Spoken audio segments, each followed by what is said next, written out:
सोलापुर नाम के गांव में मीनू नाम की लड़की रहा करती थी।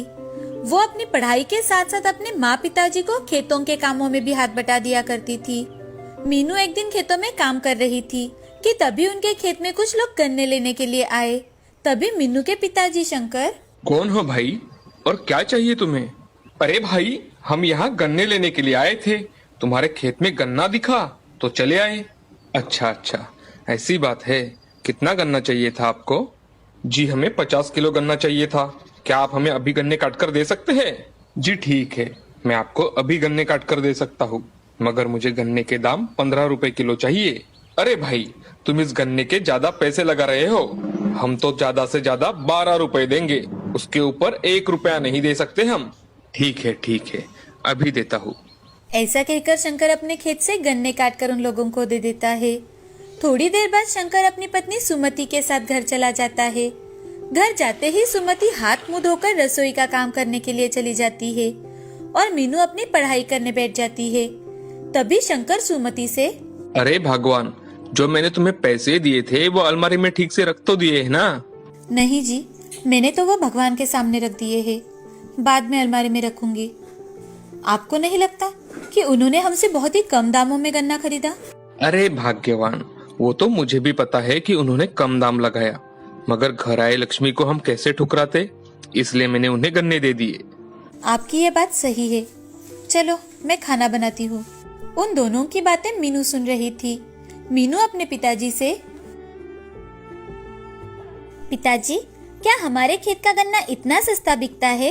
अरे नहीं बिटिया, वो तो बहुत अच्छे दामों में बेचे जा सकते हैं। गन्ने को शहर में बहुत अच्छा दाम मिलता है, मगर गन्ने को शहर में कौन लेकर जाएगा, वो एक बहुत बड़ी समस्या है।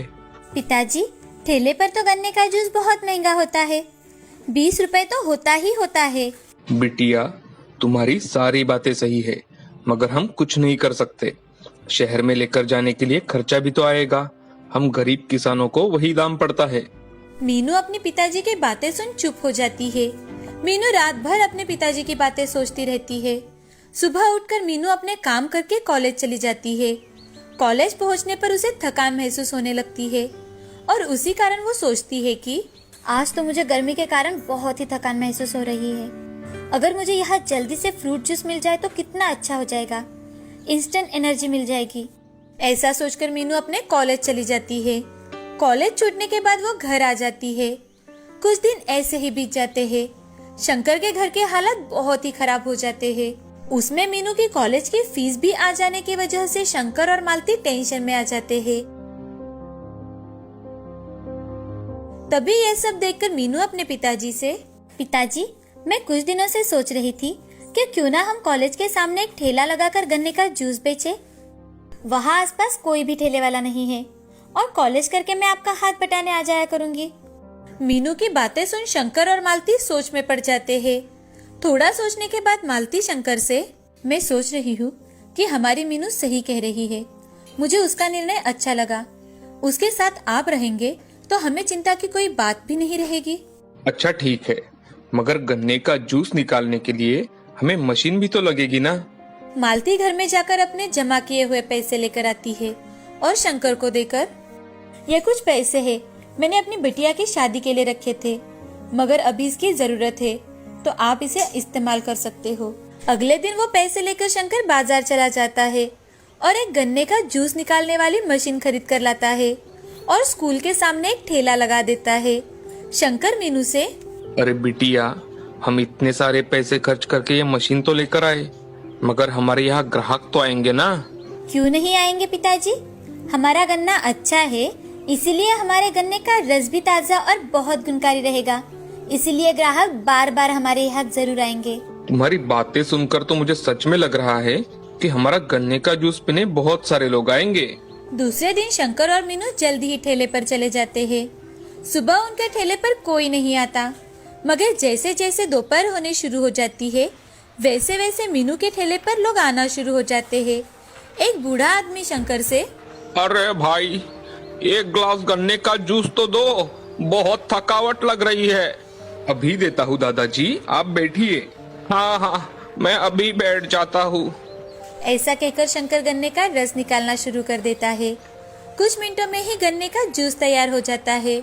तभी शंकर एक ग्लास में जूस डालकर वो बूढ़े आदमी को दे देता है। बूढ़ा आदमी गन्ने का जूस पीने के बाद बहुत खुश हो जाता है और बूढ़ा आदमी शंकर से, अरे भाई, तुम्हारा गन्ने का जूस तो बहुत स्वादिष्ट है। मैंने इतना अच्छा जूस आज तक नहीं पिया। ये बहुत लाजवाब है। धन्यवाद बाबा। बूढ़ा आदमी अपना जूस पीकर वहाँ से चला जाता है। तभी दो नौजवान भी उनके यहाँ आकर जूस पीकर चले जाते हैं। ये देख मीनू और शंकर बहुत खुश हो जाते हैं। मीनू अपने पिताजी से, पिताजी, मैंने आपसे कहा था ना कि हमारे यहाँ ग्राहक आएंगे। ये तो शुरुआत है, आगे तो बहुत ग्राहक आएंगे। हाँ बेटी, भगवान करे तुम जैसा कह रही हो वैसा ही हो। ऐसे ही दिन प्रतिदिन मीनू के ठेले पर ग्राहक भीड़ करने लगे। ग्राहकों को उनके गन्ने का जूस बहुत ही अच्छा लगता था और उसी वजह से उनके ग्राहक आना बढ़ गए थे। कुछ ही दिनों में शंकर ने मीनू के कॉलेज की फीस भी भर दी और अपने खेतों के साथ ठेले का काम भी संभाल लिया। शंकर की पत्नी मालती भी उनके साथ काम करने लगी थी। अब मीनू और शंकर की कड़ी मेहनत रंग दिखाने लगी थी। शंकर ने उसी जगह को खरीदकर उस पर अपना खुद का दुकान बनाया और अपना गन्ने का जूस बेचने लगा। मीनू की कड़ी मेहनत और दृढ़ निश्चय के बलबूते पर आज उसने अपनी कल्पना को साकार किया था। तो दोस्तों, इस कहानी से हमें ये सीख मिलती है कि जिंदगी में हार मिले या जीत, हमें कोशिश करना छोड़ना नहीं चाहिए। वो कहते हैं ना, कोशिश करने वालों की कभी हार नहीं होती। रामपुर नाम के गांव में विमला और कमला नाम की दो बहनें रहा करती थी। बड़ी बहन विमला बहुत ही मेहनती और ईमानदार थी। वही छोटी बहन कमला बड़ी ही आलसी और निकम्मी थी। वो बस दिन भर खाती और सोती थी। बड़ी बहन विमला अपने पति किशन के साथ खेतों में बहुत ही मेहनत करती थी। वो खेतों में सब्जी उगाकर शहर में बेचने जाती थी और अच्छे पैसे कमाती थी। वही छोटी बहन कमला गांव में दूसरों के घर जाकर इधर उधर की बातें करती थी और सारा काम अपने पति से ही करवा लेती थी। खुद बहुत ही कम मेहनत करती थी और मामूली पैसे कमाती थी। उसके इस बर्ताव से उसका पति रमेश भी हमेशा परेशान रहता था। और तो और कमला विमला की संपत्ति से ईर्ष्या भी बहुत करती थी। ऐसे ही दिन बीत रहे थे। एक दिन उनके गांव में एक महान योगी आए। योगी महाराज के आने की खबर सुनते ही कमला और विमला दोनों भी महाराज के दर्शन के लिए मंदिर में गई। दोनों ने खूब मन लगाकर योगी महाराज की सेवा की। उनकी सेवा से प्रसन्न होकर महाराज ने उनसे कहा, बेटी, तुम्हें क्या चाहिए? महाराज, मेरे परिवार में हमेशा सुख शांति बनी रहे, बस इतना ही आशीर्वाद चाहिए आपसे। महाराज, मुझे आशीर्वाद में 3 वरदान चाहिए। कमला ने सोचा, महाराज से वरदान पाकर वो विमला से अधिक धनवान बन जाएगी। लेकिन योगी महाराज ने कमला की ईर्ष्या को पहचान लिया था। उन्होंने कमला से कहा, मैं तुम्हें वरदान तो दूंगा, लेकिन याद रहे, तुम जो भी वरदान मांगोगी उससे 2 गुना तुम्हारी देवरानी को मिलेगा। कमला ने योगी महाराज को मनाने की बहुत कोशिश की कि वरदान में जो कुछ भी मिले उसमें सिर्फ उसी का लाभ हो, विमला को कुछ भी ना मिले। लेकिन योगी महाराज के सामने उसकी एक न चल पाई। आखिर कमला को महाराज की बात माननी ही पड़ी। कमला ने घर जाकर सारी बात रमेश को बताई। दूसरे दिन सुबह कमला और रमेश अपना पहला वरदान मांगने मंदिर गए। कमला भगवान की मूर्ति के सामने खड़े होकर, हे भगवान, मुझे सोने से भरा एक घड़ा चाहिए। तभी कमला के सामने सोने से भरा घड़ा प्रकट होता है। कमला और रमेश सोने से भरा घड़ा देखकर बहुत खुश हो जाते हैं और उसे लेकर घर आते हैं। लेकिन दूसरी ओर विमला को सोने से भरे 2 घड़े मिलते हैं। उन्हें देखकर विमला भगवान से, हे भगवान, मुझे तो आपका सिर्फ आशीर्वाद चाहिए। इधर कमला को जैसे ही पता चलता है कि विमला को सोने के 2 घड़े मिले हैं, तो कमला विमला पर ईर्ष्या से तिलमिला जाती है और गुस्से में, अब तू बस देखती जा, मैं तुझे कैसा सबक सिखाती हूँ। मैं तुझे ऐसा सबक सिखाऊंगी कि जिंदगी भर याद रखेगी। दूसरे ही दिन कमला अपना दूसरा वरदान मांगने मंदिर जाती है और भगवान से एक आंख से अंधे होने का वरदान मांगती है। इधर कमला एक आंख से अंधी हो जाती है और दूसरी तरफ विमला दोनों आंखों से अंधी हो जाती है। लेकिन कमला को अपने एक आंख की रोशनी जाने से ज्यादा विमला पूरी तरह से अंधी हो गई है, इस बात से बहुत खुशी थी। इधर विमला रो रो कर भगवान को याद करती है, हे भगवान, ये मेरे साथ क्या हो गया? मैंने किसी का क्या बुरा किया है जो मुझे ये सजा मिली? अचानक मैं देख क्यों नहीं पा रही हूँ? अब ऐसे ही कुछ दिन बीत गए। एक दिन खेत में काम करते करते कमला एक तेज धार की टहनी से टकरा जाती है और उसकी दूसरी आंख फूट जाती है। कमला तकलीफ से कहरने लगती है, हे भगवान, अब मेरा कैसे होगा? मुझे तो कुछ भी दिखाई नहीं दे रहा, अब मैं क्या करूं? तभी कमला को अपने तीसरे वरदान की याद आती है और वो तुरंत ही अपने पति की सहायता लेकर मंदिर में जाती है और अपना तीसरा वरदान मांगती है, भगवान, मुझे मेरी दोनों आंखें वापस दे दो। कमला, मैं तुम्हें दोनों आंखें नहीं दे सकता, क्योंकि योगी महाराज के वरदान के अनुसार मुझे 2 गुना विमला को देना होगा और मैं विमला को 4 आंखें नहीं दे सकता। भगवान की बात सुनकर कमला बहुत दुखी होती है और जोर जोर से रोने लगती है। तभी भगवान कमला से कहते हैं, अगर तुम चाहो तो मैं तुम्हें 1 आंख वापस दे सकता हूँ, लेकिन विमला को उसकी दोनों आंखें वापस मिल जाएगी। तभी कमला सोचने लगती है कि जिंदगी भर अंधा रहने से अच्छा है कि कम से कम 1 आंख से तो देख पाऊंगी। भगवान, आप मुझे 1 आंख दे दो। तथास्तु। कमला को 1 आंख मिल गई और दूसरी तरफ विमला को अपनी दोनों आंखें वापस मिल गई। हे भगवान, मैं आपका एहसान जिंदगी भर नहीं भुला पाऊंगी। आपका बहुत बहुत धन्यवाद भगवान, बहुत बहुत धन्यवाद। देखा दोस्तों, कमला को अपनी ईर्ष्या की वजह से जिंदगी भर 1 आंख से अंधा रहना पड़ा। इसीलिए हमें कभी किसी से ईर्ष्या नहीं करना चाहिए। मंगलपुर नाम के गांव में सुमन अपने पति रमन के साथ रहती थी, जो बहुत ही गरीब, सुलझी हुई, दूसरों की मदद करने वाली, कम पैसे होने के बावजूद भी खुद भूखी रहकर सबको पेट भर खाना खिलाने वाली औरत थी। गांव में जिस किसी को भी जरूरत हो तो सुमन उसकी बेझिझक मदद कर दिया करती थी। उसी गांव में रमा नाम की एक औरत अपने पति सुभाष के साथ रहती थी, जो बहुत ही झगड़ालू औरत थी। वो बहुत ही लालची किस्म की औरत थी। उसे सिर्फ ज्यादा चाहिए था। वो हमेशा दूसरों के आंगन से सुबह जल्दी उठकर फूल चुराती थी और भगवान के मंदिर में चढ़ाती थी, ताकि कोई काम किए बिना ही उसकी सारी इच्छाएं पूरी हो जाए। एक दिन रात के समय रमा मन ही मन, चलो घर के सारे काम खत्म हो चुके हैं, अब मैं जल्दी से सो जाती हूँ, ताकि कल सुबह गांव की औरतें उठने से पहले ही उनके आंगन के फूल चुरा सकूं। आखिर कल से नवरात्रि जो शुरू हो रही है, माता का आशीर्वाद तो सिर्फ और सिर्फ मुझे ही मिलना चाहिए। मैं पूरे मंदिर को ऐसा सजाऊंगी कि माता लक्ष्मी की कृपा हमेशा मुझ पर ही जमी रहे। अरे रमा, आजकल तुम खुद से ज्यादा बातें करने लगी हो। तुम्हारी ये आदत बहुत बढ़ चुकी है। हाँ हाँ, बस बस, लाइट बंद कर दीजिएगा जल्दी, मुझे सुबह जल्दी उठना है। हाँ हाँ, मुझे सब पता है। कल से नवरात्रि जो शुरू हो रही है, गांव में किसी औरत को कोई फूल नहीं मिलना चाहिए। यही नियोजन होगा आपका। सो जाइए सो जाइए। अब रमा सुबह जल्दी उठकर गांव के लोगों के आंगन से फूल तोड़ने लगती है। वो फूल तोड़ते वक्त जरा भी नहीं सोचती थी कि पेड़ की डालियां टूट रही है या फिर पौधा खराब हो रहा है। उसे तो सिर्फ और सिर्फ अच्छे अच्छे फूल चाहिए थे। और ये बात गांव के सभी लोगों को पता थी कि वो रमा ही है, जो सुबह उठकर सारे गांव के पेड़ पौधे तोड़ते हुए फूल चुराती है और पूरे मंदिर को फूलों से सजाती थी। लेकिन जब भी कोई उसे रोके या फिर पूछे तो वो उससे बड़े ही बदतमीजी से बात करती थी। एक दिन रमा अपने सारे काम हर रोज की तरह खत्म कर नदी पर कपड़े धोने और पानी लेने के लिए सुमन के साथ जाने लगती है। जाते जाते एक बूढ़ी सुमन से, सुमन बिटिया, जरा देखो तो, सुबह जल्दी कोई बंदरिया आई थी शायद, जो पूरे आंगन में पेड़ों का कचरा करके चली गई। जरा इसे साफ करने में मेरी मदद करोगी?